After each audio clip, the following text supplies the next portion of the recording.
हजारों ख्वाहिशें ऐसी कि हर ख्वाहिश पे दम निकले, हजारों ख्वाहिशें ऐसी कि हर ख्वाहिश पे दम निकले। बहुत निकले मेरे अरमां लेकिन फिर भी कम निकले। निकलना खुल्द से आदम का सुनते आए हैं लेकिन, निकलना खुल्द से आदम का सुनते आए हैं लेकिन, बहुत बेआबरू होकर तेरे कूचे से हम निकले। जय हिंद दोस्तों, मैं शम्स तबरेज और आप देख रहे हैं टाइम्स मेल।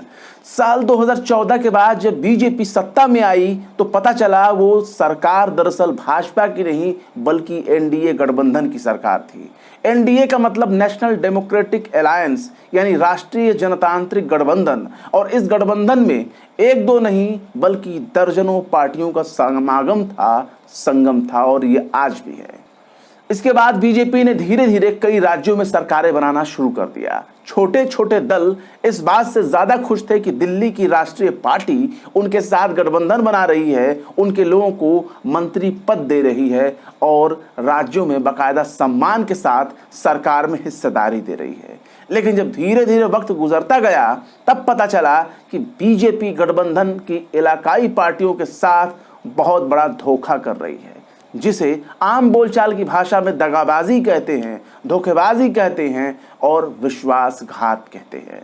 लेकिन बीजेपी की भाषा में शायद इसे ही नैतिकता कहते हैं। मोदी जी के राज में सब कुछ का मतलब मोदी मोदी हो चुका है और मोदी का मतलब देश हो चुका है। अभी अभी बिहार में एक ऐसा ही खेल होते होते रह गया और अब जाकर पूरी दुनिया को पता चल गया कि 2, 4, 5 राज्यों में नैतिकता का पताका लहराकर सरकार बना लेने से कोई चाणक्य नहीं बन जाता।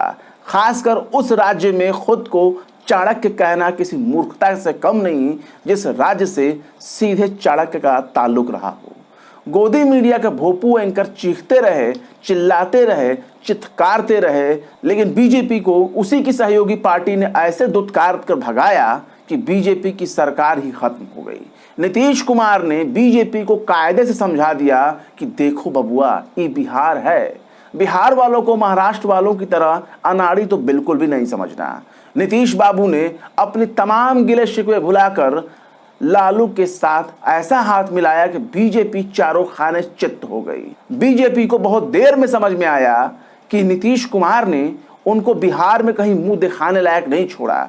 बेचारी बीजेपी केवल कौवे के पीछे कान खोजने के लिए दौड़ती रही और अब बीजेपी ईमानदारी की बात कर रही है, सुशासन की बात कर रही है, नैतिकता की बात कर रही है। और बिहार वाले चाचा भतीजे ने बीजेपी का ऐसा कान ऐठा है कि बीजेपी फिलहाल बिहार से भाग खड़ी हुई है।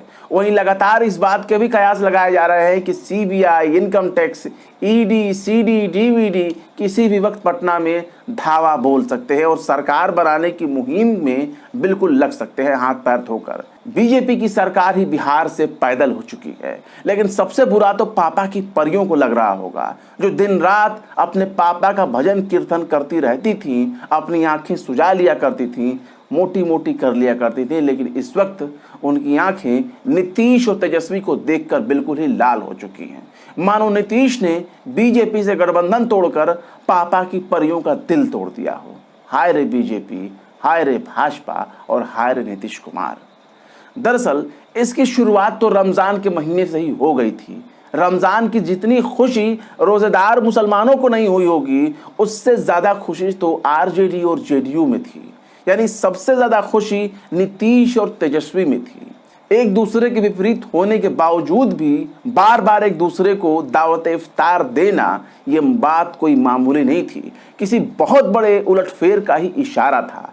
बस एक बार साथ आने का इंतजार था और उस बहाने का इंतजार हो रहा था जिसके हवाले देकर नीतीश कुमार तेजस्वी के साथ आराम से निकल जाते और उस बहाने की सबसे बड़ी वजह बने बीजेपी के राष्ट्रीय अध्यक्ष जेपी नड्डा।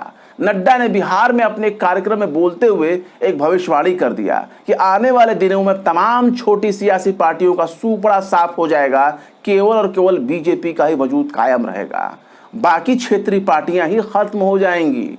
इस बयान को लोकतंत्र के नजरिए से अगर देखा जाए तो नड्डा का बयान लोकतंत्र की हत्या करने के जैसा था।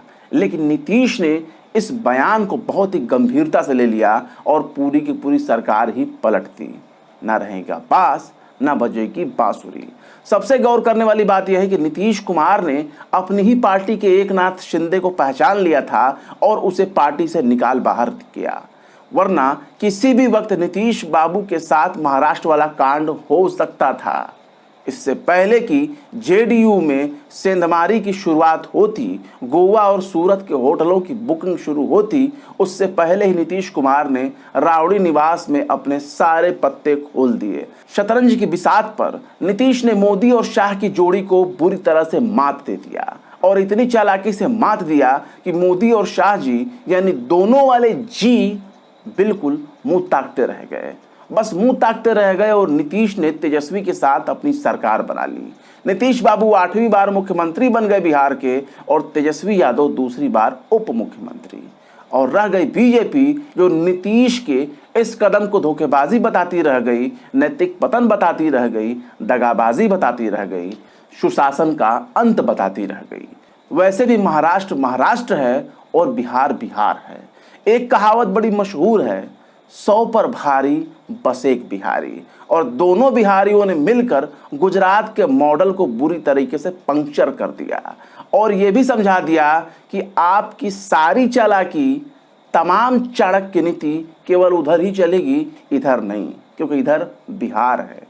अब बिहार और महाराष्ट्र में सबसे बुनियादी फर्क यही है कि नीतीश एक अनुभवी और सुलझे हुए नेता है, उनके ऊपर कोई दाग नहीं है, जबकि उद्धव ठाकरे के पास अनुभव की बहुत कमी थी। नीतीश की पार्टी जेडीयू भी बहुत ही बारीक राजनीति करने की माहिर है। सियासत में अक्सर वही लोग कामयाब होते हैं जो लोग वक्त के हिसाब से अपने रास्ते तय करते हैं, जबकि महाराष्ट्र की शिवसेना केवल बोलने और आंख दिखाने में ही तेज थी। जैसे गरजने वाले बादल बरसते नहीं हैं, वैसे ही जितना शिवसेना खुद को शेर बता रही थी, मौका आने पर बीजेपी ने उसे मेमना बना दिया। बीजेपी की महज एक डांट से शिवसेना चारों खाने चित हो गई। यही काम बीजेपी ने बिहार में करना चाहा तो उससे पहले ही बिहार में नीतीश ने बीजेपी का ही काम तमाम कर दिया और भाजपा को एकदम ठिकाने लगा दिया। महाराष्ट्र में बीजेपी ने उद्धव के सीने पर चढ़कर शिंदे को अपने शीशे में ढाल लिया, जिसके बाद शिंदे बीजेपी की भाषा बोलने लगे, उसी के जैसा विचार रखने लगे, और यह हाल हुआ कि मुख्यमंत्री बनने के बावजूद भी शिंदे अभी तक अपना मंत्रिमंडल गठन नहीं कर सके हैं। हर कोई पूछ रहा है कि क्या सीएम और डिप्टी सीएम ही महाराष्ट्र में अकेले सरकार चला लेंगे? क्या यही सरकार चलाएंगे? इनका कोई मंत्रिमंडल नहीं होगा। लेकिन बीजेपी के आगे शिंदे की इतनी भी हिम्मत नहीं जो ये पूछ सके कि हम आखिर अपना मंत्रिमंडल कब बनाएंगे। हालांकि एक मुख्यमंत्री को पूरा हक है कि वो अपना मंत्रिमंडल बना सके, लेकिन शिंदे तो बस एक मोहरा बनकर रह गए, वो एक रबर स्टैंप बनकर रह गए जिसको बीजेपी जब चाहे कहीं भी इस्तेमाल कर सकती है। लेकिन यही काम बिहार में बीजेपी नहीं कर सकी, क्योंकि नीतीश कुमार भले ही बीजेपी के साथ गठबंधन में थे, लेकिन उन्हीं की चलती थी। खुद पर बीजेपी को वो कभी हावी नहीं होने दिए। सबसे बुरा हाल तो बेचारे चिराग पासवान का हुआ। कहाँ तो बीजेपी के हनुमान बनने चले थे, लेकिन चुनाव के बाद बीजेपी ने उनको दूध में पड़ी मक्खी के जैसा निकाल कर बाहर फेंक दिया। बेचारे चिराग खुद ही बुझ गए। चिराग पासवान ने बीजेपी को मजबूत किया, लेकिन अपनी ही पार्टी का सत्यानाश कर दिया। नीतीश की सीटें कम करने में चिराग पासवान का अहम रोल माना जाता है, लेकिन इसके बावजूद भी नीतीश कुमार ने सीएम के ओहदे को नहीं छोड़ा।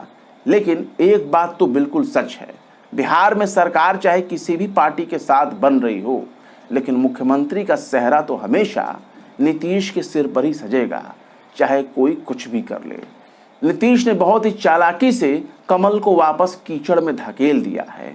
वैसे बिहार ने समझा दिया है कि समान विचारधारा वाली पार्टियों को आपस में लड़ने से कोई फायदा नहीं होगा, बल्कि सिर्फ नुकसान ही नुकसान होगा। बिहार के ताज़ा घटना से बीजेपी के 2024 के लोकसभा चुनाव का बिल्कुल पलीता लगता नजर आ रहा है। आगामी लोकसभा चुनाव उतना आसान बीजेपी के लिए नहीं होगा जितना बीजेपी आसान समझ रही है।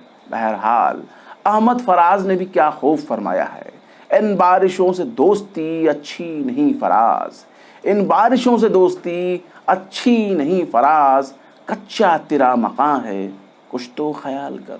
फिलहाल इस वीडियो में बस इतना ही है। वीडियो को कैसा लगा कमेंट बॉक्स में जरूर बताएं। वीडियो पसंद आए तो लाइक करें, शेयर करें और बेबाक, निष्पक्ष, स्वतंत्र पत्रकारिता को सपोर्ट करने के लिए हमारे चैनल टाइम्स मेल को जरूर से जरूर सब्सक्राइब करें और हाँ, बेल आइकन का घंटी वाला बटन जरूर दबा दें ताकि हमारे चैनल पर आने वाले नए वीडियो की नोटिफिकेशन आपको फौरन ही मिल जाए।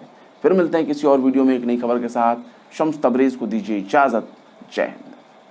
तो देख लिया आपने हमारे इस वीडियो को। हमें उम्मीद है कि आपने हमारे वीडियो को लाइक किया होगा और दूसरों को भी शेयर किया होगा।